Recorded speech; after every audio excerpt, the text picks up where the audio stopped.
The moment Alara Whitmore stepped into JFK's Terminal 8, she felt the air tighten around her like an invisible fist. The bright boards flickered with departing flights, the hum of rolling suitcases filled the space, and the smell of burnt airport coffee drifted through the air. But none of that prepared her for what would come next.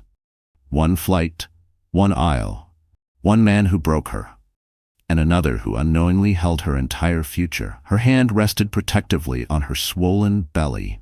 Triplets, a miracle and a burden she carried alone. The overhead announcement called her group.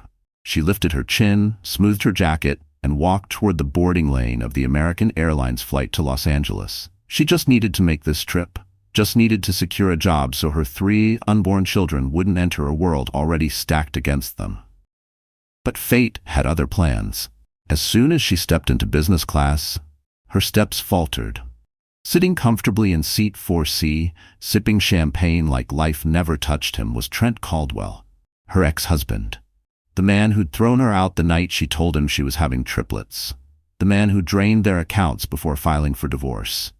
The man who told her, coldly, that 3 babies were a responsibility meant for someone with fewer dreams. And next to him, draped over his arm like a trophy, was Krista Malone, the woman who took Alara's job, her peace, and her marriage without blinking. Krista's laugh sliced through the cabin. "Oh look," she whispered loudly, "the charity case is here." Trent smirked, crossing his legs, flashing his Cartier watch as if it were a medal he earned. "Didn't expect you to afford business class, Alara, welfare stepping up its benefits." The words hit her harder than the turbulence she feared. But before she could speak, before she could defend herself, before she could swallow the pride burning her throat, someone else entered the cabin. A tall man, dark suit, sharp eyes, quiet authority. Cassian Drake, CEO of Drake Aerodyne, the youngest billionaire in American aerospace, a man powerful enough to buy this entire plane without blinking. And yet he paused when he saw her. His expression changed, subtle, searching, as if a memory tugged at him from somewhere he couldn't place. "Alara?" he said softly. Trent's smug grin froze. Krista stopped mid-blink. Passengers turned. Cassian stepped closer, his voice steady but warm. "I thought it might be you." He glanced at her stomach, concern flickering in his eyes. "You shouldn't be traveling alone. Let me help." Trent shot up from his seat, rattled. "And who the hell are you to talk to my—" Cassian didn't raise his voice. He didn't need to. "I wasn't speaking to you." The entire cabin held its breath. Alara's world spun. The man who destroyed her sat 10 feet away. The man who didn't know he once shared a single unforgettable night with her now stood inches from her. And as the boarding line stalled behind them, Cassian gently placed his hand on her elbow. "Come sit next to me, Alara. You don't belong back there." Trent swallowed hard, because in that moment he realized Alara Whitmore wasn't the woman he left behind. She was the woman someone far more powerful had just stepped forward to protect. And the flight hadn't even taken off yet. Bold mini cliffhanger. Trent hadn't seen anything yet. Alara Whitmore had never imagined her life would shrink to a single rolling suitcase and a medical folder labeled high-risk pregnancy, triplets. At 31, she once commanded conference rooms in Manhattan, fluent in strategy, numbers, and every unspoken rule of corporate survival. People used to say she had a Wall Street mind with a heart too soft for it. Maybe that softness was why she was standing here now, exhausted, breathless, clutching her boarding pass like a lifeline. Before the divorce, her days unfolded inside a gleaming midtown tower. Glass walls, city lights pouring in like liquid gold. She'd carry her MacBook Pro and Montblanc pen everywhere, always prepared, always polished. Her colleagues respected her, even envied her. But Trent, her ex-husband, resented it. He hated when she outshined him, hated that she was often invited into meetings he wasn't, hated that her salary grew faster. So when she told him she was pregnant, and then told him it was triplets, he didn't react with fear or joy. He reacted with calculation. 3 babies, he'd said, his voice cold as the Manhattan winter outside their apartment windows. "I didn't sign up for a charity project." 2 days later, he drained their joint savings to manage expenses, then filed for divorce. Krista Malone, his secret lover and her coworker, made sure the company fired Alara with a fabricated accusation that she'd leaked confidential data. HR didn't even let her clear out her desk. That was 3 months ago. Since then, Alara learned how heavy silence felt in a tiny rented studio in Queens, where the heater groaned all night and the walls were thin enough to hear neighbors argue. She lived on oatmeal and discount groceries, saving every dollar for prenatal vitamins and the Uber rides to the doctor when her dizziness got too severe to take the subway. Her pregnancies were hard. Too hard. Triplets meant constant fatigue, swelling, the frightening pressure beneath her ribs each time she climbed stairs. But every night she placed a hand on her belly and whispered, "You three are why I keep going." This flight to Los Angeles was her last chance. A consulting firm there was willing to interview her, quietly, away from Trent's influence. If she could land the job, she'd finally have insurance again. Stability, a future. But seeing Trent and Krista on this flight felt like walking into a storm without shelter. Their laughter stung, their smirks burned. Their eyes followed her like predators watching a wounded animal. Yet, even in the worst moment, she wouldn't cry. Alara refused to crumble in front of the people who wanted her destroyed. And then Cassian Drake appeared. She hadn't seen him in 2 years, not since that snowy night in Aspen where she'd gone for a conference. A night when loneliness and too much wine had pushed her into the orbit of a stranger with quiet eyes and a voice that felt strangely safe. They had talked for hours beside a hotel fireplace. One kiss, one night, one memory she never expected to revisit. She had no idea that man was a billionaire. She never even asked his last name. And now here he stood, taller than she remembered, dressed in a charcoal suit that blended with the cabin's soft lighting. He looked at her, not at her stomach, not at her tired eyes, but at her, in a way nobody had in months. "Alara," he said gently, "are you all right?" Nobody had asked her that in a long time. She swallowed hard. "I'm fine," she whispered, though her voice trembled. But Cassian heard the truth buried beneath it. He shifted slightly, positioning himself between her and the gawking passengers, as if shielding her from their pity, their stares, and most importantly, from Trent's poisonous glare. "Come," he murmured. "Sit with me." For the first time in months, Alara felt something unfamiliar. Not hope, something smaller, softer, safety. Bold mini cliffhanger, but safety wouldn't last, not with Trent Caldwell sitting 10 feet away, plotting his next move. The cabin of American Airlines Flight 417 shimmered under the soft amber glow of its recessed lights. Business class felt like another world. Polished, insulated, a floating slice of Manhattan luxury suspended 30,000 feet above ordinary troubles. The aisle carpet was thick enough to silence footsteps, the leather seats sculpted like designer armchairs, and the faint aroma of espresso drifted from the galley. Outside the windows, New York's skyline still sparkled beneath them, each tower a needle of light piercing the night. To most passengers, this flight was routine, another business trip, another coast-to-coast commute. But for Alara Whitmore, it was the razor-thin bridge between ruin and survival. As the plane taxied, she carefully lowered herself into seat 2B, right beside Cassian Drake. The seat automatically reclined a few inches to support her back, and she let out a quiet breath she hadn't realized she'd been holding. Her belly was heavy tonight. Triplets shifted uneasily, as if sensing the turbulence of her emotions. Cassian watched her in silence for a moment, the way someone watches a fragile piece of glass they're terrified to break. His eyes softened, a rare contrast to his usual airtight composure. A billionaire like him, used to boardrooms on Park Avenue and executive jets with marble counters, didn't often share space in commercial flights. Yet tonight, fate had placed him inches from the woman he once held in a warm Aspen hotel room, unaware she now carried 3 lives connected to him. "Let me know if you need anything," he said gently. "You shouldn't have to travel alone in your condition." Her throat tightened. "I've been alone for months," she murmured, then quickly looked away, embarrassed to have said it aloud. Meanwhile, a few rows back, Trent Caldwell stared at them with fury simmering beneath his polished surface. He wasn't used to being ignored, especially by Alara. She used to hang on his words, soothe his ego, shrink herself so he could shine brighter. Seeing her beside Cassian felt like a crack splitting down the middle of his pride. "What the hell is she doing up there?" Trent growled. Krista Malone chewed her gum with exaggerated confidence, though jealousy flickered through her heavily mascaraed eyes. "You didn't tell me she knew Cassian Drake," she said, voice edged with suspicion. I didn't know, Trent snapped. She was supposed to be pathetic. That was the point. Krista leaned closer. If Cassian gets involved, we're finished. He has pull in every boardroom from Manhattan to Seattle. Don't let her play the victim, Trent. She's not as weak as she looks. He stiffened, swallowing hard. That was the problem. Alara didn't look weak right now. She looked protected. Up front, the flight attendant arrived with menus, real cardstock embossed with the airline's signature crest. Cassian thanked her, then instinctively helped Alara adjust her seatbelt beneath her belly. His fingers brushed hers, warm and careful. Her breath hitched. She didn't know how to respond to tenderness anymore. Outside, the plane lifted off the runway, engines roaring. Buildings shrank beneath them, the Hudson becoming a silver thread in the distance. Alara pressed her forehead lightly against the window. Manhattan disappeared under clouds, leaving behind everything she lost. The job she loved, the home she built, the husband who threw her away, the reputation Krista destroyed. Everything she once relied on was gone.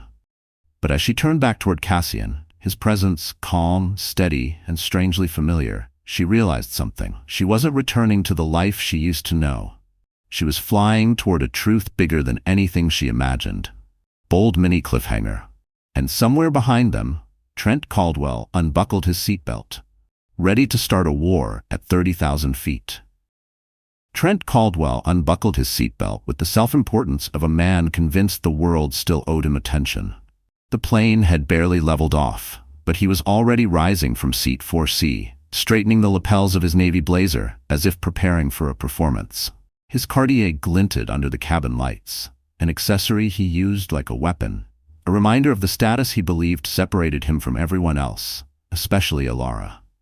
Krista Malone crossed her legs and leaned back, chewing her gum in that slow, taunting rhythm that signaled trouble. Her platinum blonde hair was perfectly arranged, her red lipstick sharp enough to cut glass. She scanned the cabin like a predator measuring her territory, pausing only when her gaze landed on Cassian Drake's unmistakable profile. Her gum stopped mid-chew. "That's Cassian Drake," she hissed. "The Cassian Drake. What is he doing sitting with her?" Trent's jaw clenched. "He's nothing, probably just being polite." Krista arched a brow, amused by his delusion. "Billionaires aren't polite, Trent. They're strategic. If he's talking to Alara, he wants something." "Like what?" Trent demanded. Krista leaned in, her voice a low whisper dripping with poison. "Maybe she told him you ditched her when she got pregnant. Maybe he thinks she's worth rescuing." She let the sentence hang in the air. Powerful men love broken birds. Makes them feel like heroes. Trent's nostrils flared. "She wasn't supposed to bounce back," he muttered. "She was supposed to disappear." Krista smirked. "Then make sure she still does." Trent didn't like Krista's tone, but he needed her. She handled scandals for a living. Well, she caused them, then handled them. She was the reason Alara's old company fired her. It was Krista who leaked anonymous tips claiming Alara mishandled confidential files. It was Krista who spread rumors about Alara's mental state after the divorce. And Trent? He signed the paperwork and walked away. He'd been proud of it. Now, watching Cassian Drake lean slightly toward Alara, concern etched across his features, Trent felt something he hadn't felt in years. Fear. Real fear. Because Cassian Drake didn't just have money. He had influence, the kind that could vaporize Trent's career with a single phone call. Krista noticed Trent's panic and placed a manicured hand on his arm. "Relax," she whispered. "She's still weak. Look at her. She's barely keeping it together. This little moment won't last." But Krista was wrong. Alara wasn't fragile. She was exhausted, yes, pregnant with triplets, fired, humiliated, but beneath all that was a steel that hadn't cracked. If anything, Trent's cruelty forged it harder. Still, Trent's ego couldn't accept that. He stepped into the aisle and started walking toward her row. Krista grabbed his wrist. "Be careful. This is a public space. Phones are everywhere." Trent jerked away. "I don't care." Krista sighed, unbothered. "Fine. But don't say I didn't warn you. The higher the altitude, the harder the fall." Up front, Alara saw Trent approaching. Her pulse jumped. Cassian noticed instantly. His hand tightened around the armrest. Trent stopped just inches from their row, planting himself like a barricade. "Well," he said coldly, "isn't this cozy?" Cassian slowly lifted his gaze, unbothered. "You're blocking the aisle." Trent ignored him. His eyes drilled into Alara. I didn't know you were traveling with company. Alara inhaled shakily. I'm just trying to get to my job interview, Trent. Please go back to your seat. Krista watched from afar, smirking like a cat enjoying the show. Trent leaned closer, lowering his voice. Don't embarrass yourself, Alara. Men like him don't look twice at women like you. Cassian's eyes darkened. Before either of them could react, a flight attendant approached sharply. Sir, you need to return to your seat.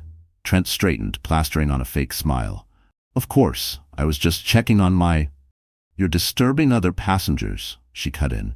Passengers were indeed watching, phones were out, and for the first time, Trent realized he wasn't the one controlling the narrative anymore. Bold mini cliffhanger, and the recording that just captured his words hadn't even begun to ruin him. The cabin had settled into a soft hush, the kind that only forms when too many people witness something they shouldn't. The tension Trent left behind clung to the air like static. Alara shifted in her seat, pretending to read the safety card, trying to steady her breathing. Her babies kicked beneath her ribs, an anxious flutter she'd learned to hide. But Cassian saw everything. He always did. You don't have to endure him, Cassian said quietly. His voice was low, firm, filled with a kind of authority she wasn't used to anymore. It didn't ask, it reassured. Alara swallowed hard and forced a nod, though fear still curled in her stomach. Trent was dangerous when threatened, and he'd just seen her protected by a man he absolutely could not intimidate. The flight attendant returned with a tray of sparkling water and ginger ale. For you, Miss Whitmore, she said softly, her eyes warm with sympathy. And a blanket? It's a long flight. Alara blinked in surprise. She hadn't asked for anything. She glanced at Cassian, who simply looked out the window as if he hadn't orchestrated the kindness. He had a way of helping without drawing attention, something Trent had never mastered, even on his best days. But peace never lasted long where Trent Caldwell existed. From the back of the cabin, a man's voice suddenly erupted. Seriously? You're telling me she gets special treatment? Trent. The attendant tried to calm him, but he only grew louder. I've flown business class for years. She gets a blanket and water delivered because she bats her eyelashes at some billionaire? Passengers stiffened, some frowned, others pulled out phones again. Krista covered her face, mortified, but not enough to stop him. Trent stood, projecting his voice so the entire cabin could hear. Alara Whitmore is not who you think she is. She's a manipulator. She faked being sick at work. That's enough. Cassian's voice cut through the noise like a blade. He rose slowly, unhurried, steady, terrifyingly calm. The kind of calm that only comes from knowing you hold the power to destroy a man's entire career with one sentence. Trent sneered. What? You think your billions matter up here? Cassian stepped closer. Sit down before you embarrass yourself further. Embarrass myself? Trent barked out a laugh. She ruined my life. She trapped me with... Alara flinched. Her hand instinctively shielded her belly. Cassian saw that, and something in him snapped. He moved between them, blocking Trent's view entirely. You abandoned her, he said evenly. You emptied her accounts. You left her without health insurance while carrying triplets. Gasps broke out across the cabin. Krista froze. Trent's face went ghostly white. Who told you that? Trent demanded, though his voice wavered. Cassian didn't blink. I know enough to say this. If you speak to her again, you will regret it. The threat wasn't loud. It didn't need to be. Billionaires didn't shout to be believed. Trent lunged slightly forward, more impulse than intention. But that was all it took. Several passengers stood up. Someone pressed the call button. A flight attendant hurried over, breathless, her tone no longer polite. Sir, if you continue this behavior, we'll have no choice but to report you to the pilot. Phones were recording again. Trent finally noticed. He paled. I wasn't. This is being taken out of context. But his voice drowned beneath a wave of whispers. That's her ex-husband? He left her while pregnant? What a monster. Shame wrapped around Trent like a noose. He stumbled back to his seat, unable to escape the eyes, the murmurs, the phones capturing every second of his unraveling. Krista moved away from him, sliding to the edge of her seat to avoid the fallout. But the worst was yet to come. Because Trent didn't know one thing. Someone had just sent the video to social media. Bold mini cliffhanger. By the time the plane reached cruising altitude, Trent Caldwell would no longer be a private man.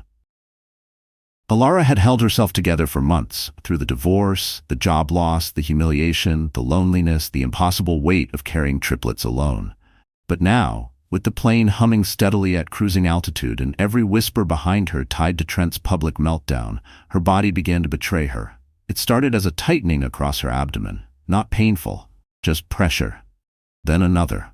A slow, rolling wave beneath her ribs that made her inhale sharply. She pressed a hand against her belly, hoping it would settle. It didn't.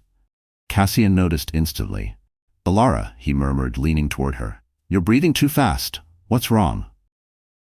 She shook her head, forcing a weak smile. "It's nothing. Just stress. I'll be okay." But her voice trembled and Cassian's eyes narrowed. He wasn't convinced. Before he could ask more, the babies kicked again, harder this time, sending another tight ripple across her abdomen. Sweat dampened the back of her neck. She closed her eyes. "Not here. Not now. Please, not 30,000 feet above the ground." Cassian placed a steady hand over hers, not touching her belly, just her fingers. "Tell me what you're feeling," she inhaled shakily. "Just pressure. It's normal for triplets." She paused. The usually cracked her composure. Her eyes burned. Cassian didn't hesitate. He rose just enough to flag down a passing flight attendant. "She needs medical attention," he said calmly, but with unmistakable urgency. The attendant instantly knelt beside Alara. "Miss Whitmore, are you experiencing contractions?" "No," Alara whispered. "I don't think so. I'm overwhelmed." The attendant's face softened. "You've been under a lot of stress. Let's check your vitals." Trent, sitting 4 rows back, twisted in his seat, eyes narrowing. "What now?" he muttered. Krista elbowed him sharply. "Shut up," she hissed. People are still filming. But Alara wasn't watching them. The world around her blurred, voices muffled, lights too bright. Her breathing hitched, shallow and quick. A dizzy fog wrapped around her mind, tightening like a rope. Cassian leaned closer. "Alara, look at me." She tried, but the pressure inside her chest expanded until tears finally spilled over her lashes.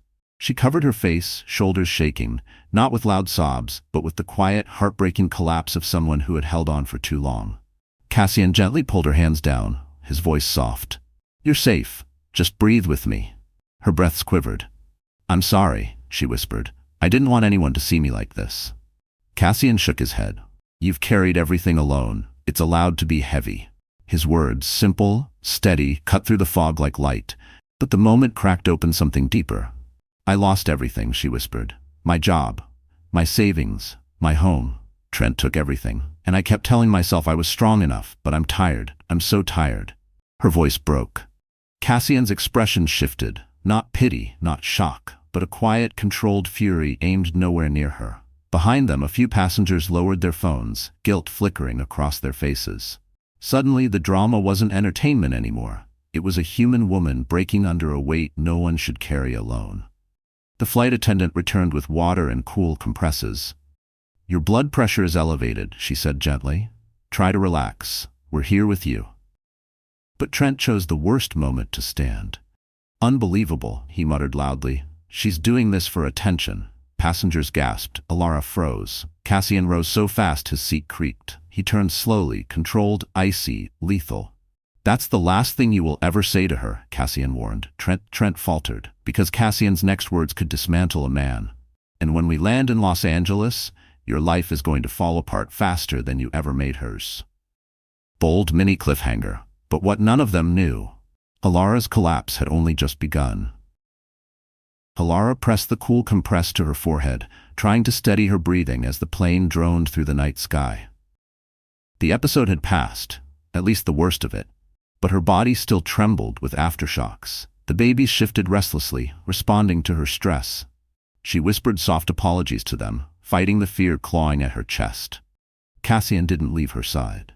He'd moved just close enough to shield her from the rest of the cabin, blocking curious eyes, blocking Trent's venom, blocking the world. His presence wasn't loud. It didn't need to be. It was steady, like a hand on your back guiding you through a storm. "Alara," he said quietly, "I need to ask you something, and I want you to be honest with me." Her heart skipped. "What is it?" Cassian hesitated, a rare thing for a man known for decisive billion-dollar moves. He pulled out his phone, lowered the brightness, and opened a confidential medical file. She recognized it instantly. Her prenatal chart, her due date, her conception timeline. Her pulse quickened. "Where did you get that?" "I requested it from the hospital the moment you nearly collapsed," he said. "I needed to know what kind of risk you were facing, and I have the legal authority to do that because—" He stopped himself. The silence thickened. Alara swallowed. "Because what?" Cassian's eyes met hers, and in that moment, the cabin noise faded to a distant hum. "Alara, the timeline matches." His voice was low, controlled, shaken. "The night in Aspen, the night you and I," her breath caught. "No, that can't be. Trent was." Cassian shook his head. "You told me in Aspen you hadn't been with your husband in months." Her world tilted.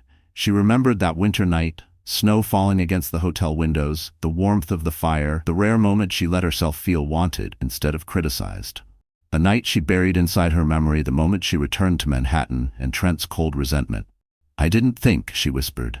"I didn't think it mattered." Cassian's voice softened. "Alara, those babies, they might be mine." She felt dizzy again. But not from fear, from shock, from the sudden rewriting of her entire life. Her hands trembled over her belly. 3 heartbeats, 3 tiny lives. His. Cassian reached for her hand, not forcefully, but gently, waiting for her permission. When she didn't pull away, his fingers laced through hers, grounding her. "You should have told me," he murmured. "I didn't know," she said, breathless. "I didn't even know who you were. I thought you were just someone passing through my life." A flicker of something, regret, longing, crossed his face. "I've spent the last 2 years trying to forget that night," Cassian admitted. "It was the only time in my adult life I let myself be someone other than the CEO everyone expects. And then tonight, I see you again, and you're carrying 3 children who might be mine." Alara's voice broke. "What do you want from me?" Cassian leaned closer, eyes steady. "The truth, and the chance to step up if the DNA confirms it. I won't walk away from you, or them." A tear escaped down her cheek. "Trent will destroy me if he finds out." Cassian's jaw tightened. "Not if I destroy him first." Behind them, Trent froze in his seat, because he'd heard that last line. Every syllable, every threat. His face went chalk white. Krista's phone slipped from her hand. Because if Cassian Drake was the father, Trent's entire plan, the custody battle, the control, the leverage, would crumble into dust. Cassian turned back to Alara, voice gentle again. "We'll do a test when we land," he promised. "Whatever happens, you won't face this alone." For the first time in 9 months, Alara felt something break open inside her chest. Not fear, not panic. Something warmer. Hope. Bold mini cliffhanger. But someone else on that plane had already texted the news to the press. Sleep never came easily on planes, but that night, not a single person in business class closed their eyes. The air felt charged, humming with tension and unanswered questions. Somewhere behind them, Trent whispered furiously to Krista, trying to figure out what to do with the bomb he'd just overheard. Somewhere in the middle rows, phones buzzed with alerts, as gossip accounts picked up vague hints from an anonymous passenger. And at the front, seat 2B, Alara Whitmore's life quietly shifted. She sat back, breathing slowly, letting Cassian's earlier words echo in her mind. "You won't face this alone." For months, she had carried her pregnancy like a secret burden. Now it felt like a shield, a beginning instead of an ending. But she was still fragile, emotionally drained, stretched thin from stress and fear. Her earlier collapse left her embarrassed, cheeks warm with humiliation. Cassian watched her carefully, not with pity, but with an understanding that felt intimate and unfamiliar. "Lean back," he urged gently. "You need rest." She shook her head. "I don't want to look weak in front of him or anyone." Cassian's gaze softened. "You're not weak, Alara. You're surviving. There's a difference." Those words, simple, steady, slipped into the cracks of her breaking heart and held the pieces together. The flight attendant returned with a warm towel and a small kit. "Here," she murmured. "Lavender oil. Helps with the anxiety." She lowered her voice. "Several passengers complained about Trent. If you need anything, we're all here for you." Alara blinked, shocked. People were helping her. People she didn't even know. Cassian thanked the attendant before turning to Alara. "You should freshen up," he suggested. "Not for them. For you." She hesitated, then nodded. He helped her stand carefully, offering an arm without forcing it. She accepted, her balance steadying as she made her way to the restroom. The mirror inside was harsh, airplane lighting always was, but tonight it reflected a truth she hadn't seen in months. She didn't look broken. She looked tired, yes. Scared, yes. But beneath the exhaustion was a woman who'd endured hell and was still standing. She splashed cool water on her face, reapplied a bit of lip balm from her bag, smoothed her hair, and straightened her clothes. It wasn't glamour. It wasn't a makeover. It was reclamation. When she stepped back into the cabin, the change wasn't physical. It was in her posture. Her shoulders no longer curled inward. Her pace no longer faltered. Her eyes no longer darted nervously toward Trent's row. Krista noticed first. "What is she doing?" Krista whispered, voice sharp. Trent scowled, acting like she owns the place. But Alara didn't look at them. She walked straight toward Cassian, who stood as she approached. For a moment, she caught his eyes and found an anchor there she didn't expect. "Feel better?" he asked. She nodded. "Better than I have in months." The words surprised even her. She eased back into her seat, calmer now. Cassian handed her a glass of cold water. "Drink," he murmured. She obeyed, letting the coolness settle her nerves. Then, slowly, almost shyly, Alara reached down and placed Cassian's hand over her belly. A subtle kick thumped against his palm. His eyes widened, breath catching silently. "They're strong," she whispered. He swallowed. "So are you." For the first time she believed it. Behind them, Trent watched the exchange unfold, jealousy, panic, and dread twisting together in his chest. He couldn't control her anymore. Couldn't shame her. Couldn't break her. Because something fundamental had shifted. Alara Whitmore wasn't the abandoned ex-wife anymore. She was a mother, a fighter, a woman rising. Bold mini cliffhanger. And the woman Trent once destroyed was about to become the woman he could never touch again. The cabin lights dimmed as the flight attendants prepared the first meal service, but the tension inside business class only sharpened. People weren't relaxing. They were waiting. Waiting for the next move, the next spark, the next explosion between the man who once owned Alara's life and the man who now stood ready to defend it. Trent Caldwell watched Alara like a hawk. His jaw pulsed, fists clenched around the armrests.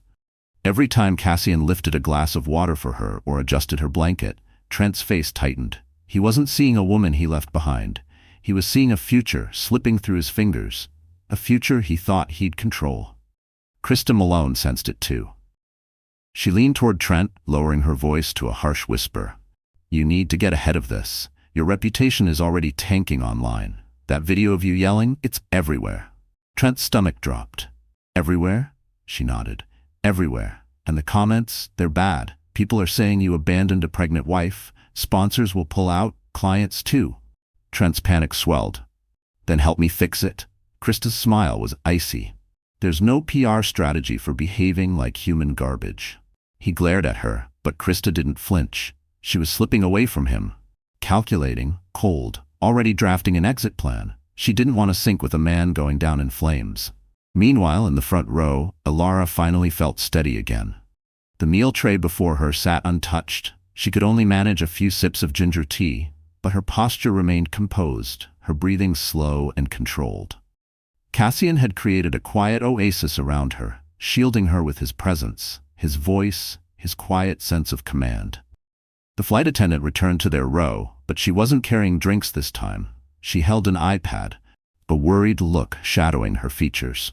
"Ms. Whitmore," she said softly, "I'm so sorry, but you should be aware. A post about you is trending. We're getting some alerts from the communication system.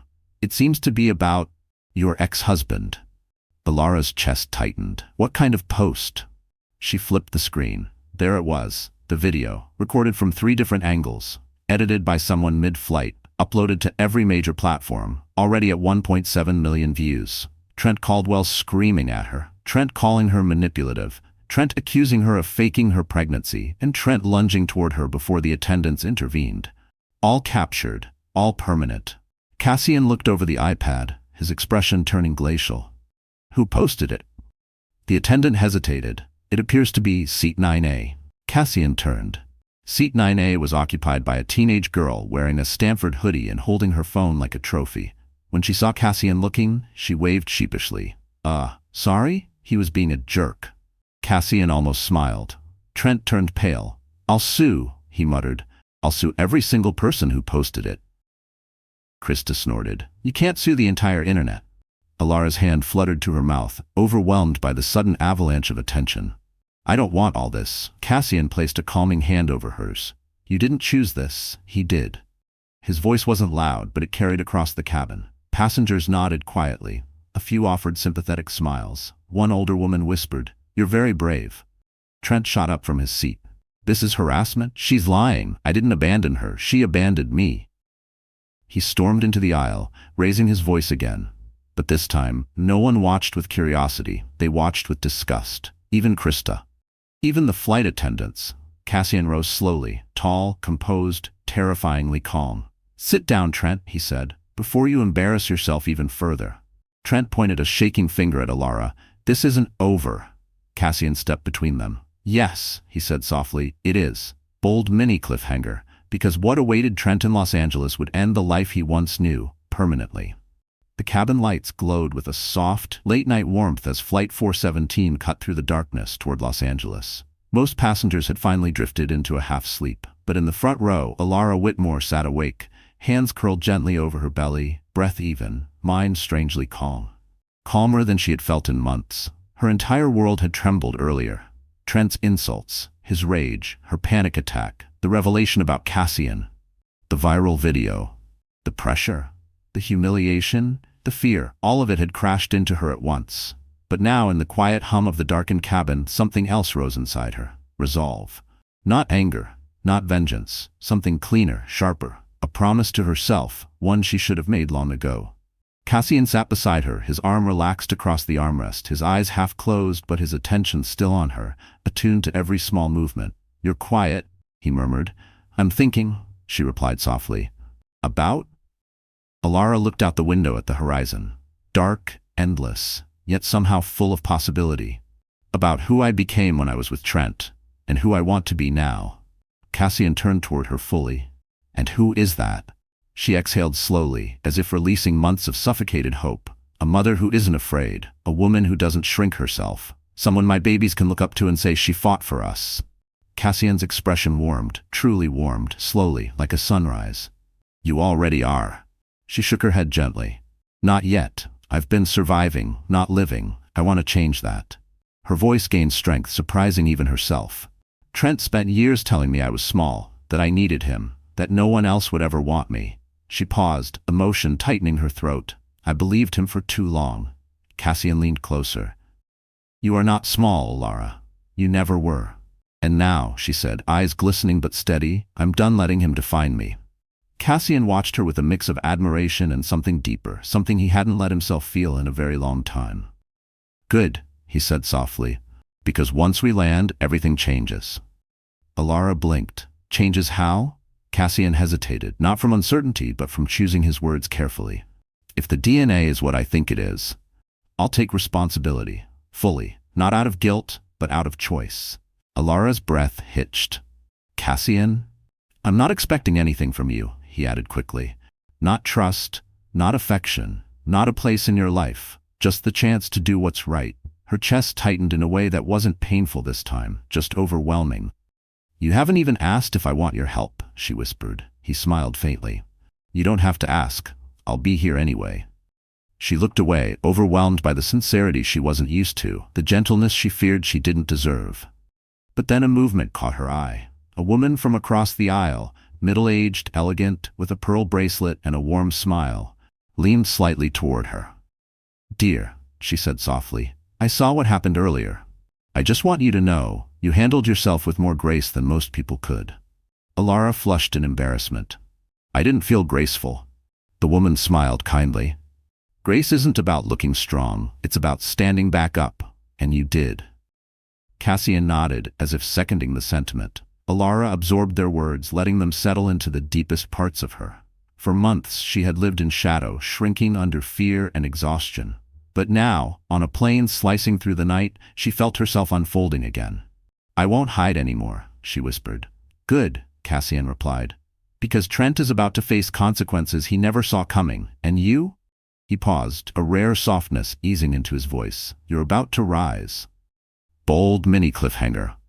But rising always comes with a cost, and Los Angeles was waiting to collect it. Somewhere above the Rockies, the smooth hum of flight turned uneasy.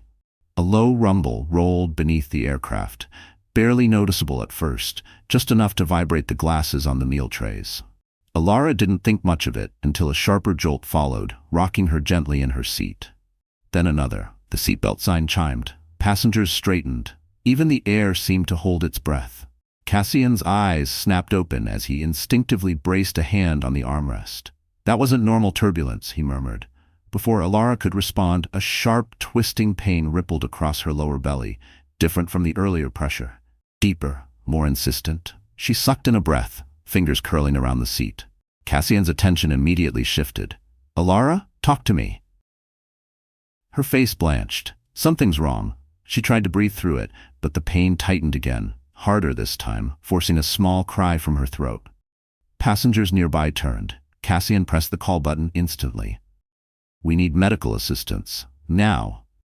A flight attendant hurried over, holding the wall for balance as another tremor rattled the cabin. What's happening? Cassian answered, before Alara could force out words. She's carrying triplets. She's in pain, intense pain. Alara gripped her stomach, her voice thin. I think it's contractions. The attendant paled. At this altitude, we need to check immediately. I'll bring the medical kit and alert the cockpit. As she rushed off, Cassian moved closer, one hand lightly supporting Alara's back, the other hovering protectively near her arm. Stay with me, he urged, voice calm but threaded with panic he never let surface. From 4 rows back, Trent stood abruptly. Are you kidding me? He snapped. She's doing this now? Krista slapped his arm. Sit down, you idiot. She could be in real trouble. But Trent wasn't listening. He stormed down the aisle, stopping just short of Cassian. What did you do to her? She was fine before you showed up. Cassian turned slowly, eyes dark, dangerous. Walk away, Trent. I'm not letting you steal my family. They were never yours, Cassian said, voice low as thunder. Trent faltered. Just as he opened his mouth to shout again, another heavy jolt rocked the plane. This one harder, sending gasps through the cabin. Cups toppled. A few passengers clutched their armrests. And Alara cried out. Cassian whipped back toward her, panic burning past his composure. She doubled forward, breathing fast, eyes squeezed shut as pain radiated through her abdomen. Oh God, she whispered. Cassian, something's wrong with the babies. He caught her shoulders, steadying her trembling frame. Alara, look at me. You're not alone. I'm right here. Breathe with me. The flight attendant returned with a medical kit and an oxygen mask. Ms. Whitmore, she said, kneeling, we've contacted the cockpit. The captain is preparing for an emergency descent. We'll land as soon as possible. Alara's tears spilled, her voice cracking. I can't lose them. I can't, please. Cassian pressed his forehead to hers, his hand cupping her cheek with heartbreaking tenderness. You won't lose them. I swear to you. I'm not letting anything happen to you or our children. The words are hung between them, fragile yet powerful. Passengers watched in stunned silence. Even Trent froze, color draining from his face as the gravity of the moment crashed over him. He wasn't the center of this story anymore. He wasn't the victim. He wasn't the hero. He was simply the man who walked away. The plane dipped sharply, engines roaring as it initiated descent. Oxygen masks rattled overhead from the turbulence. The cabin dimmed. The captain's voice crackled over the speakers. Ladies and gentlemen, please remain seated. We are making a priority landing. Cassian tightened his hold on Alara, his voice steady despite the chaos. Just hold on a little longer. Help is coming. Her fingers tangled with his. I'm scared, she whispered. I know, he said, brushing a tear from her cheek. But I'm here, and I'm not leaving. Bold mini cliffhanger. But as the plane dropped through turbulent clouds, another crisis waited on the ground, one that would change everything. When Flight 417 finally broke through the clouds, the lights of Los Angeles sprawled beneath them like a glittering net. The descent had steadied, but inside the cabin, Alara's fear still pulsed through the air like static. Every breath came shallow. Every ripple of movement in her belly made her grip Cassian's hand tighter. Almost there, Cassian whispered, brushing a loose strand of hair from her cheek. Hold on for me. His voice grounded her, warm, steady, unshakable. She focused on it as the plane lined up with the runway, rattling gently in the crosswinds. The landing gear dropped with a heavy thump. The wheels screamed against the tarmac. And finally, mercifully, the aircraft slowed into a taxi. Passengers exhaled in collective relief, but Alara wasn't relieved. She was terrified. Her abdomen tightened again, sharp, insistent, unmistakably rhythmic. Not the pressure she'd felt hours ago. These were real contractions. Her heart hammered as she pressed both hands to her belly. "Cassian," she whispered. He leaned close instantly. "Are they stronger?" She nodded, tears filling her eyes. "Yes." Cassian raised his hand to call the attendant, but Trent staggered forward down the aisle, face red, voice rising. "This is ridiculous. I demand we deplane immediately. I have business in Beverly Hills." Cassian whipped around. "Sit down. I won't be ordered around by you." But before Trent could take another step, his knees buckled. Not from weakness, from shock. Because at that exact moment, two paramedics boarded the plane with urgency written across their faces. "Passenger Alara Whitmore?" one called out. Alara tried to sit up straighter, but another contraction tore through her, stealing her breath. Cassian caught her shoulders, keeping her upright. "She's here," he said. "She's in pain. She's carrying triplets." The lead paramedic's expression shifted instantly. "We need to get her off this plane now." Passengers stepped aside, murmuring encouragement. One woman whispered, "Hang in there, sweetheart." Another reached out and squeezed Alara's hand for luck. In the middle of the commotion, Krista tugged Trent backward. "Do not go near her right now," she hissed. "Everyone's filming. You'll look like the villain." "I'm not the villain," Trent snapped. But the tremor in his voice betrayed him. Cassian helped ease Alara to her feet, supporting her weight as the paramedics guided her toward the exit. Every step sent another jolt through her abdomen, sweat dotted her forehead, fear flickered in her eyes. "I can't do this," she whispered. "You can," Cassian said, tightening his grip. "You're the strongest person I know." The words hit her harder than the contractions. Because Trent never called her strong, he called her dramatic, overly emotional, a burden. Yet Cassian, this man she barely knew, this man tied to her children by fate and a forgotten night, saw her strength even now. They reached the front door of the plane. Cold airport air rushed in. Red lights flashed outside as another emergency vehicle pulled up beside the jet bridge. But before the paramedics could escort her down, a loud commotion erupted behind them.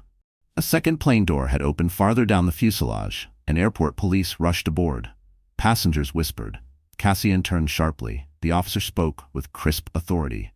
"We're looking for Trent Caldwell." Trent froze. What is this?" The officer stepped forward. "You're being detained for questioning regarding the viral incident aboard this flight and a pending investigation from your employer." Krista gasped. The phones came up again. Trent's face drained of color. And for the first time since she'd boarded the plane, Alara felt something shift inside her. Not pain, power. A flicker of justice. Cassian met her gaze with quiet reassurance. "Focus on you," he whispered. "Let the world deal with him." Alara nodded weakly as another contraction hit. The paramedics started moving again, but one thought echoed through her mind. Everything was changing, and not just for Trent, but for her, the babies, and the man quietly claiming a place beside her. Bold mini cliffhanger. Because the moment she reached the ambulance, a truth waited that would change all three of their lives forever. The ambulance lights strobed across the tarmac, casting red and white flashes over Alara's pale face as paramedics loaded her carefully onto the stretcher. The cool Los Angeles night hit her skin like a shock. Her breaths came shallow, controlled only because Cassian never let go of her hand. "You're doing great," he whispered, keeping pace beside the stretcher as they moved quickly toward the ambulance bay. "Just breathe through it." Alara nodded weakly, though fear thickened her throat. Every contraction felt closer, tighter, sharper, like her body was trying to pull itself apart. She wasn't ready. The babies weren't ready. And yet, ready or not, fate never waited for anyone. Inside the ambulance, paramedic Alvarez clipped sensors onto her chest, adjusting the monitor. "Blood pressure's high. Contractions are irregular but too close together for comfort. We need to get her to the hospital, fast." Cassian climbed in without hesitation. Alvarez blinked. "Sir, only one. She needs me." His voice left no room for debate. The paramedics exchanged a glance, then nodded. Cassian took his seat beside her, gripping the rail with one hand and her fingers with the other. Alara exhaled shakily. "I'm scared." "I know." Cassian's thumb brushed her knuckles. But you're not alone anymore. I promised you that. Another contraction hit, harder. She squeezed his hand so fiercely that he winced, but didn't pull away. Outside, sirens wailed as the ambulance tore through LAX's service route. Her breaths turned ragged. Cassian, what if something happens? What if they come too early? What if? Stop. He leaned closer, letting his forehead rest gently against hers. Nothing is happening without you and I facing it together. I swear it. For a moment, there was no turbulence, no Trent, no cameras, no fear. Just his breath, her heartbeat. 3 tiny lives shifting beneath her ribs. But the calm didn't last.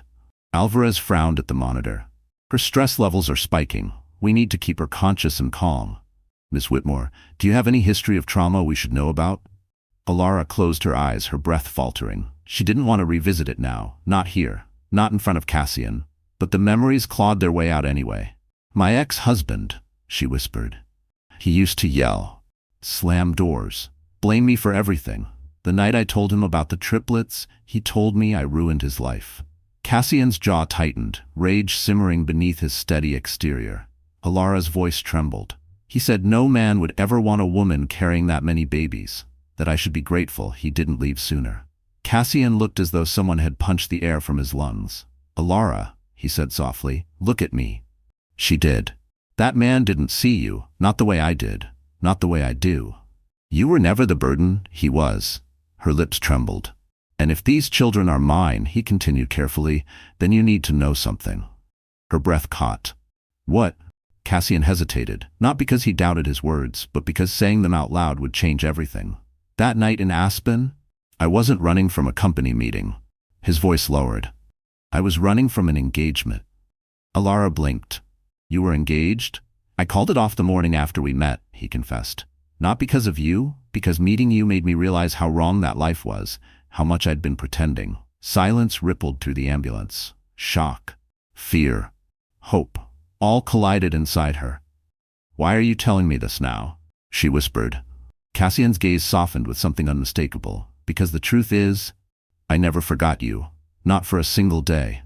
Her breath stalled. And if the DNA confirms what we already suspect, he added, voice thick with emotion, then everything I am, and everything I have, is yours and our children's. Alara's eyes filled. Cassian. But before she could say more, the ambulance lurched to a stop. Alvarez swung the doors open. We're here. And just as they rolled her out, her heart thundering, her world shifting, Cassian whispered one last promise. Whatever happens next, I choose you. I always did. Bold mini cliffhanger. But inside the hospital, someone waited with news that would upend all their assumptions. The sliding doors of St. Anne's Medical Center burst open as paramedics rushed Alara inside. Bright fluorescent lights cut across the hallway, nurses moved with urgent precision, and the sharp scent of antiseptic filled the air. Alara gripped Cassian's hand until her knuckles whitened. Stay with me, Cassian whispered, keeping pace as the gurney rolled down the corridor. I'm right here. A nurse intercepted them. Sir, you can follow, but please give the doctors space. Cassian nodded, but he didn't release Alara's hand until they physically guided him back.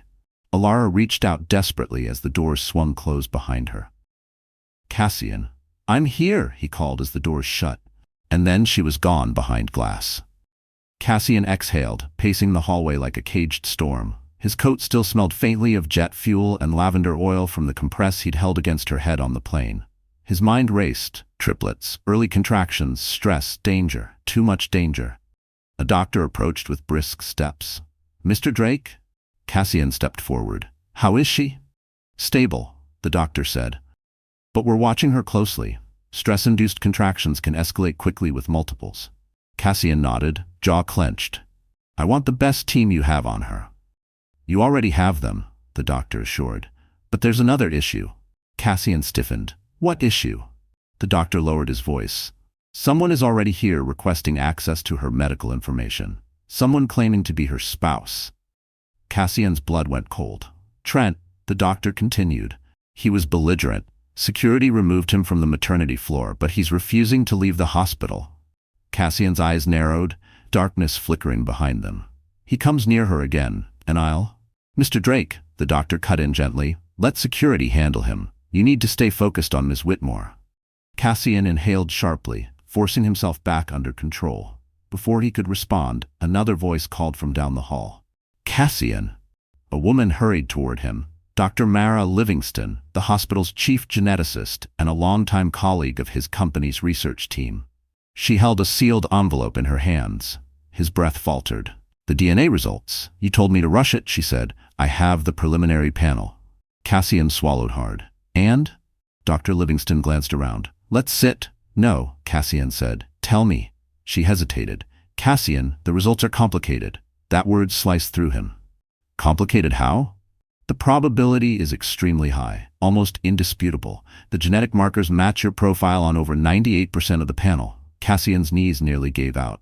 That means, she confirmed gently, "the triplets are biologically yours." He closed his eyes, fighting the swell of emotion, relief, fear, awe, a fierce protectiveness that roared to life inside him. "But there's something else," she added. His eyes snapped open. "What?" She handed him the sealed envelope. "Two of the babies share an identical paternal sequence. The third shows a slight anomaly. Not a mismatch, just something we need a more complete panel to confirm." Cassian's voice dropped. "Are you saying one of the babies might not be mine?" "No," she said quickly. "Nothing suggests another father. It's likely a benign genetic variation. But in rare cases, triplet sets can form in mixed patterns, two identical, one fraternal." Cassian exhaled, tension loosening. "So they're mine?" "Yes," she said gently, "all three." Before he could respond, the maternity wing doors burst open. "Alara Whitmore is asking for Cassian Drake," a nurse called. Cassian didn't wait. He pushed past security, past nurses, through the doors. His heart pounded as he reached her room. Alara lay against pillows, eyes wet, face pale, but alive. "You came," she whispered. Cassian moved to her bedside, taking her hand with a tenderness that silenced the world. "I told you," he said softly. "I'm not leaving." Her lips trembled.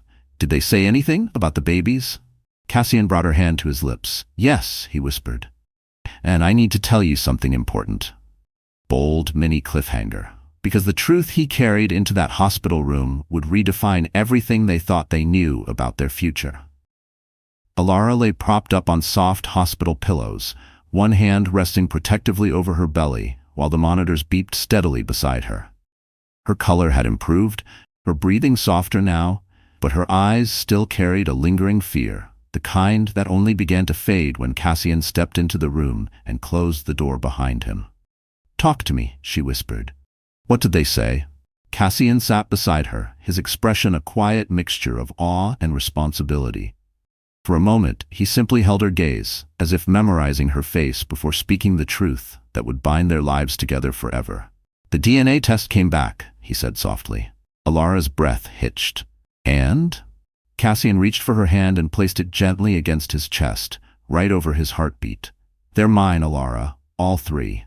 Her lips parted, eyes shimmering with disbelief and relief and something deeper, something that felt like release after months of carrying the weight alone. "Cassian." Her voice cracked. "I didn't know. I swear I didn't know." He nodded. "I know, and I need you to hear something." He leaned closer. "You don't owe me anything for this. Not a relationship, not forgiveness for disappearing after Aspen. I'm here because I want to be, not because biology demands it." Tears filled her eyes. "I never thought I'd hear someone say that." Before Cassian could respond, muffled shouting erupted from the hallway. They both stiffened. A nurse rushed to the doorway. "Miss Whitmore, stay calm, we're handling it." But the voice grew louder, angrier. "I have every right to be here. She's my wife. That billionaire fraud is trying to steal my family." "Trent." Alara felt her pulse spike. Cassian stood immediately, jaw steeled. "He doesn't get within 10 feet of her." Security moved swiftly, blocking the entrance, but Trent shoved against them, red-faced, frantic, desperate. "Get your hands off me. She's lying. I need to talk to her." Cassian stepped into the doorway, voice cold enough to freeze the air. "Your access to her ended the moment you abandoned her." "I didn't abandon anything," Trent snarled. "She trapped me, and now you're done." Cassian didn't raise his voice. He didn't need to. Authority poured off him. "I have the DNA results. The children aren't yours." The hallway gasped. Nurses exchanged shocked glances. Trent staggered back as if physically hit. "No, that's not possible. She was my wife." "You hadn't touched her in months," Cassian snapped quietly. "You know that." Stop embarrassing yourself. Trent's panic spiraled. You're lying. You're trying to ruin my life? Cassian stepped forward, calm as steel. You ruined your own life when you left her with nothing. But the true blow came when a nurse whispered, "Isn't he the man from the viral video?" Trent froze. Cassian watched realization dawn. The internet had already judged him, and the hospital staff recognized him. His career, his reputation, his pride, everything was collapsing. Security finally seized him. Trent kicked uselessly. Alara, tell them that." Alara appeared in the doorway behind Cassian, pale but standing. "Trent." He fell silent. Her voice trembled but carried a strength he hadn't heard from her in years. "Leave this hospital, leave my life, and never speak my name again." The command broke whatever flimsy thread he was hanging from. Security dragged him away as he screamed empty threats that no longer held weight. The moment the hallway quieted, Alara's knees buckled. Cassian rushed to her, catching her before she collapsed. "You shouldn't be standing," he murmured. "I needed to say it," she whispered, trembling. "I needed to end it." Cassian lifted her gently, guiding her back into bed. "You did more than end it. You reclaimed yourself." Her tears fell freely now, tears of exhaustion, release, victory. Cassian wiped them gently. "Rest now, I'm here." She looked up at him, voice soft. "Cassian, what happens next?" He brushed her hair back, eyes warm and certain. "Next," he said, "you heal, and I help you build the life you and our children deserve." Bold mini cliffhanger. But as Alara drifted into sleep, she didn't know tomorrow's sunrise would bring a decision that would change her future forever. Morning sunlight poured through the hospital room blinds, warm and golden, like Los Angeles itself was offering a fragile kind of peace. Alara woke slowly, blinking against the glow, her body still sore but calmer now. The contractions had stopped overnight, thanks to medication, rest, and the quiet assurance Cassian never stopped whispering whenever she stirred. He sat in the chair beside her bed, coat draped over the armrest, shirt sleeves rolled to his elbows. He hadn't slept. She could tell, but his tired eyes lit the moment she moved. "Hey," he said softly, "how are you feeling?" She exhaled. "Better. Still scared, but better." He reached out, brushing her hand with his thumb. "You and the babies are stable. That's what matters." Before she could answer, Dr. Livingston entered, clipboard in hand, expression calm but urgent. "Miss Whitmore," she said, "your vitals look good. We'd like to keep you another night for monitoring, but the danger has passed. You're safe." Alara nodded gratefully, but then Dr. Livingston added, "There's one more thing. The hospital director asked to see Mr. Drake and Ms. Whitmore privately. It concerns last night's incident." Cassian's brow tightened. "Trent?" "Yes," the doctor confirmed. "And the media." Alara's breath caught. "The media?" Dr. Livingston sighed. "The viral video has reached national outlets. Several reporters are waiting outside the hospital. They know your name now. They know you're pregnant with triplets, and they know who was escorting you off the plane." Alara felt everything inside her sink. "No," she whispered. "I don't want that attention. Not now." Cassian put a steady hand on hers. "I'll handle it." But Dr. Spo and Livingston held up a hand. "Actually, the hospital thinks the best way to protect you is to join Cassian at tonight's Los Angeles Aerospace Gala." Alara stared at her as if she'd misheard. "A gala?" "Yes," the doctor continued. "It's private, secure, media-free, and more importantly, if you appear publicly with Cassian, it establishes a narrative before Trent can twist one." Alara's pulse sped. "I can't go to a gala. I'm pregnant, exhausted, and I barely survived yesterday." Cassian spoke gently. "You don't have to do anything, but if you go, we can control the story. We can protect you." A war raged inside her, fear versus dignity, exhaustion versus the sudden possibility of reclaiming her life. "Will I even be allowed to walk after last night?" she asked weakly. Dr. Livingston smiled. "Not alone, but with supervision? Yes." Cassian turned to Alara, voice softer than she'd ever heard it. "You won't be alone. I'll be with you every second." That evening, the lobby of the Ritz-Carlton glittered under crystal chandeliers. Alara stepped inside slowly, wearing a soft, elegant maternity gown provided by the hospital's charity partner, a deep navy dress that draped beautifully over her belly, a pair of low heels, hair pinned simply. No diamonds, no theatrics, just strength. Cassian walked beside her in a tailored black suit, his hand hovering near her back, not touching, but a silent promise of protection. Dozens of executives, investors, and aerospace leaders turned as they entered. Conversations paused, faces softened. Some looked shocked, but not judgmentally, more like awe. Alara felt every stare. Her breath wavered until Cassian leaned down and whispered, "They're looking because you survived hell and walked in anyway." She steadied. They moved through the crowd, whispers trailing behind them like a current. "That's her. The woman from the plane? She's Cassian Drake's?" The strength it must have taken to show up tonight. But the real shift came when the event host stepped onto the stage and lifted his glass. "Ladies and gentlemen, we welcome Cassian Drake and his honored guest, Ms. Alara Whitmore.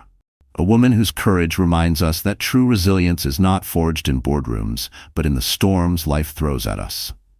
The room erupted in applause. Alara froze. Cassian took her hand, lifted it gently, and kissed her knuckles. Soft, respectful, proud. She exhaled, emotion flooding her. For the first time in a long, painful journey, she felt seen. She felt valued. She felt powerful. Bold mini cliffhanger. But just as the applause faded, a familiar voice echoed behind them, turning triumph into danger once again. The applause had barely faded when a voice Alara prayed never to hear again cut sharply through the ballroom air. "Alara!" Her entire body stiffened. Cassian turned first, jaw locking, posture shifting into that dangerous stillness he carried like armor. Alara followed his gaze, dread crawling up her spine. Trent Caldwell stood near the entrance of the Ritz-Carlton ballroom, flanked by 2 hotel security officers who looked exhausted from trying to restrain him. His suit was wrinkled, his collar askew, his hair wild from struggling. He looked nothing like the polished executive he projected on social media. He looked unhinged. Krista Malone lingered several steps behind him, arms crossed tightly, eyes wide with more fear than loyalty now. The crowd parted instinctively, creating a wide, silent circle around Trent, as if instability radiated off him like heat. "Alara," Trent said again, but this time his voice cracked, pathetic instead of powerful. "We need to talk." Cassian stepped in front of her immediately. "She doesn't owe you anything." Trent's face twisted. "This doesn't involve you." "It involves me the second you threaten the mother of my children." A wave of whispers rippled through the room. Trent blinked rapidly, stunned.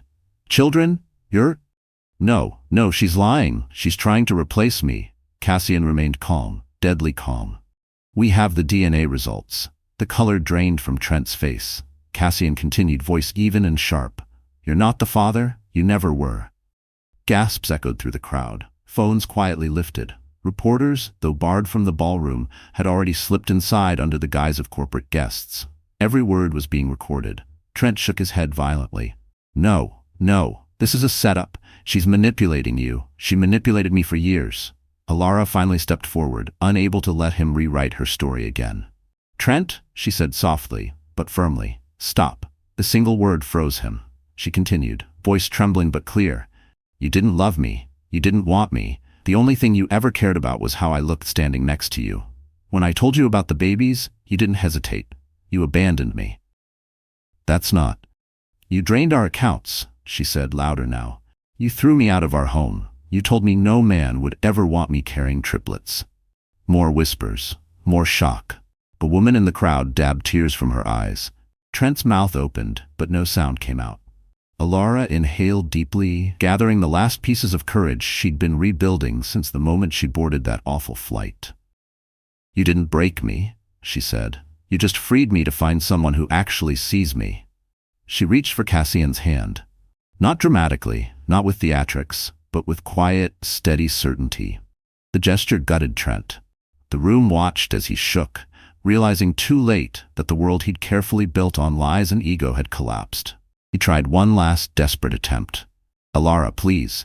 I made mistakes, but we can fix." "No," she whispered. A gentle, final dagger. "No, Trent. I'm done." Security moved in, but Cassian lifted a hand. "Wait." He walked toward Trent until they stood inches apart. Cassian lowered his voice, not threatening, not cruel, but devastating. "If you ever come near her again, if you ever speak her name again, I will use every resource I have to make sure you never work in this industry. Ever." The words didn't have heat. They didn't need it. They carried truth. Trent stumbled backward. "You can't do that." "I already did," Cassian said. "Your company contacted me this afternoon for an investor meeting. I told them I wouldn't sit at a table with a man who abandons a pregnant woman. They suspended you within the hour." Trent's knees buckled. Krista gasped softly, then took a step away from him, severing her final connection. Security escorted Trent out, his protests fading into a distant echo. Alara's breath shook, not in fear but in release. Cassian returned to her side, touching her cheek with gentle reverence. "Are you all right?" She nodded slowly. For the first time in a long, long time, yes. Bold mini cliffhanger. But the night wasn't over, and Cassian still had one final truth to reveal. The ballroom air vibrated with aftershocks from Trent's removal. Guests whispered in tight circles, glancing at Alara and Cassian with a mix of awe and empathy. But not all eyes held sympathy. From near the edge of the room, Krista Malone lingered like a shadow, arms folded, jaw tight, calculating. She watched Trent dragged out of the gala like spoilt royalty stripped of power. Her lips tightened. She'd tied her career to him.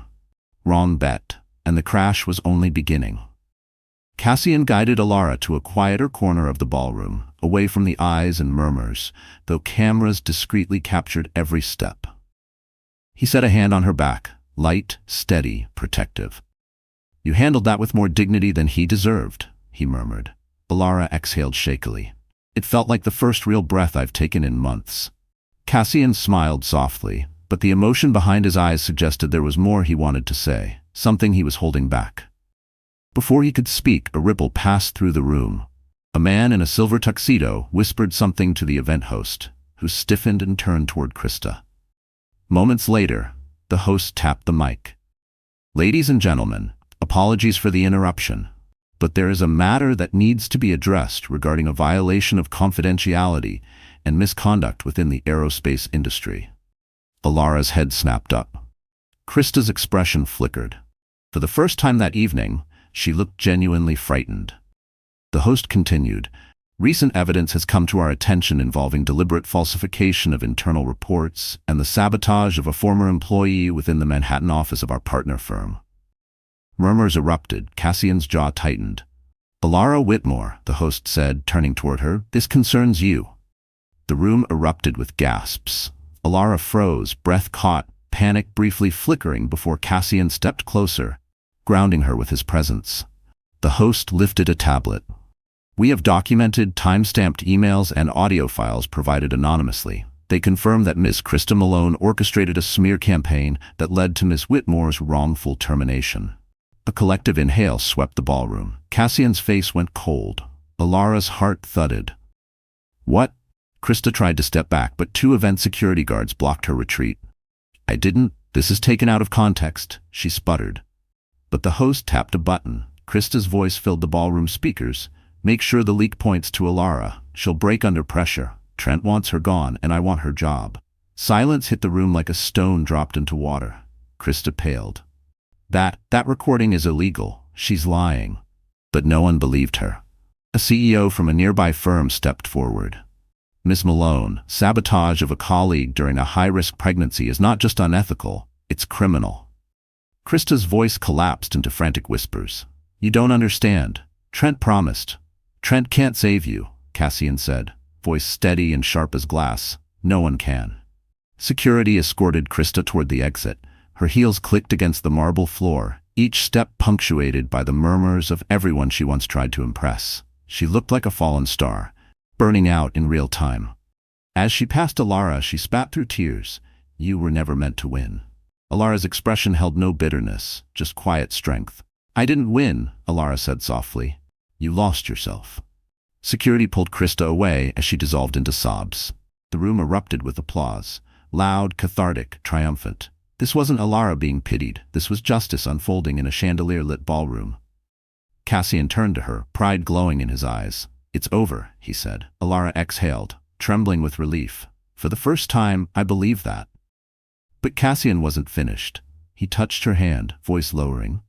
"There's something else you deserve to know. Something important." Her heart startled. "What is it?" Cassian inhaled deeply, gathering courage. "Tonight isn't just about clearing your name," he said.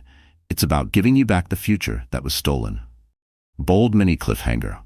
Because the truth Cassian revealed next would change not just her future, but the future of her children, and the life she never thought she deserved. The ballroom glowed with gold and crystal, but for Alara everything faded except Cassian's voice. The world around them, executives whispering, champagne glasses clinking, Krista being escorted out in disgrace, blurred into a soft hum. All she saw was him. All she felt was the weight of the moment hanging between them. Cassian inhaled slowly, as if steadying himself before stepping off a cliff. Alara, there's something I've kept to myself, not because I didn't trust you, but because I wanted the right moment. His eyes softened, and tonight is that moment. Her heartbeat stumbled. Cassian, what are you talking about? He led her toward the terrace doors, the ones overlooking the Los Angeles skyline. A cool breeze swept through the space as the doors opened, and the city glittered beneath them like a sky flipped upside down. The terrace was empty, just the two of them. Cassian turned to face her fully. I didn't just call off my engagement after Aspen, he began. I restructured my entire life. I walked away from a merger I'd been building for years because it would have tied me to people I didn't respect, people who valued power over humanity. Alara blinked, startled. You changed your company because of me? Because of what I realized after meeting you, Cassian corrected softly. I saw something real. Something I couldn't ignore. Her throat tightened. Cassian continued, his voice steadier now.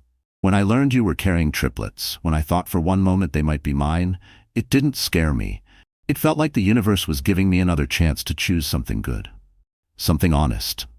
Alara swallowed hard. Cassian, I don't know what to say.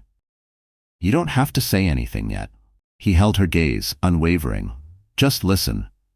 Inside, through the glass, the ballroom dimmed. A projector lit up the stage as names appeared on the screen. Industry leaders, innovators, the top 100 influential voices. Cassian's own name appeared among the first. But he didn't look away from her. I'm not asking for anything, he said quietly. Not tonight. Not after everything you've been through. I'm not asking you to fall in love with me. I'm not asking you to move in with me or change your life for me. Alara's breath caught. Then what are you asking? Cassian stepped closer, close enough that his warmth wrapped around her, close enough to quiet the trembling in her chest. I'm asking for a chance, he whispered. A chance to be in your life, in their lives. A chance to give you something safe, something steady, something you've never been allowed to have.